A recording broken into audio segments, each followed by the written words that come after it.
This is a quick tutorial to show how you can get impressive images of Saturn with an inexpensive telescope, your phone, a mount to attach your phone to the scope, and 2 pieces of free software.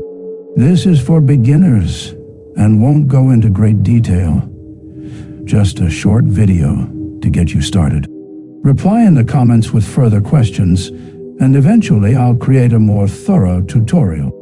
But for now, let's get going. Outside with your telescope, locate Saturn in the sky and get lined up on it with the eyepiece you want to use, and make sure the scope is perfectly focused. Adjusting the focuser back and forth several times will help you dial in the sharpest image. Attach your phone, launch the camera app, and get ready to record video. Change your video settings to record at 60 frames per second, or even 120 if you can. This will also likely help get your exposure where it's needed. You need to be able to see some detail on the planet. If you have a bright white blob, tap on the screen where Saturn is and drag the exposure slider down, or better yet, switch to manual settings and adjust as needed. You want to see something like this. Now, swing the scope, putting Saturn near the edge of the field of view, and hit record. Let the planet swing across as you record video. Stop when it nears the opposite edge. In good scene conditions, you can get away with 30 seconds of video, but if you'd like, you can repeat this process a few times to get more data. Once you have the video clips you want, we're on to the easy part. Import them onto your computer in a folder of your choice. Download pip and AutoStockert. The links are in the description. Once you have them installed, launch pip and drag and drop your video clip or clips.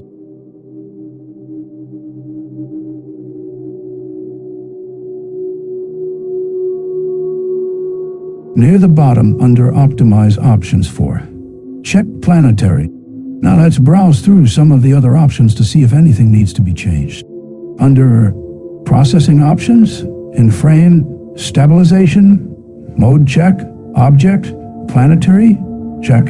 Enable Object Detection, check Center Object in each frame, check. Enable Cropping. Under Quality Options, check Enable Quality Estimation, and check Enable Quality Weighting. Under Output Options, check Output Format as TIFF, and check Include Quality Value in full name.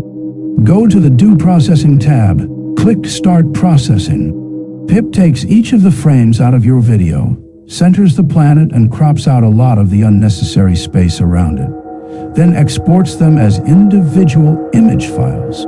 Depending on your equipment and your video files, this may take 30 seconds, or it may take a few minutes. Once complete, you have a new folder with all your TIFF files. Open AutoStockert, drag and drop those TIFFs, click on Analyze. Once that process finishes, look at the graph to see how many of the images you want to use. The stacking process is going to improve detail in your final image.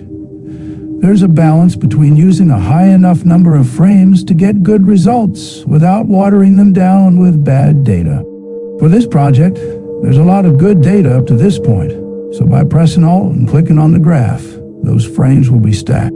In this second window for planetary images, you can select 24 as AP size and click Place App Grid. This selects points that will be used to align and stack the images. Back in the first window, click Stack. Upon completion, go to File and down to Show Output Directory where you will find your image.